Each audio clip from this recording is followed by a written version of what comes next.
Alam mo, kapag Siyempre, tumatanda di na ko rin pala tayo, malilimutan. mas priority na natin yung Tagantok ko paano to. maging masaya. Tagaslaw ko to. Marirealize Tagalakong mo to. na mas masarap Saan i-enjoy tayo ang buhay napapagpag? pag masaya ka. Saan sila ako nakikitulog? Di mo kailangan makipagtalo sa mga taong walang bilib sa'yo as long as nag-enjoy ka naman sa ginagawa at mo. mga katropa. Maiksi lang ang buhay natin. Good girl Hindi pa natin naman kailangan ako, no? makipag-argumento. Solid yun. Pure na pure, Positive people no? will always May choose mga moments happiness. lang talaga na gusto ko Kaya kung saan ka nagdiriwalay. masaya, tuloy mo lang. Shoutout sa inyo Enjoy lang guys. natin ang ating Miss ko na buhay. kayo. Kung saan tayo.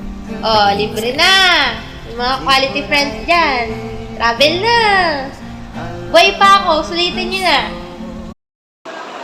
Wow, may sabon si Kuya. Kuya, baka naman.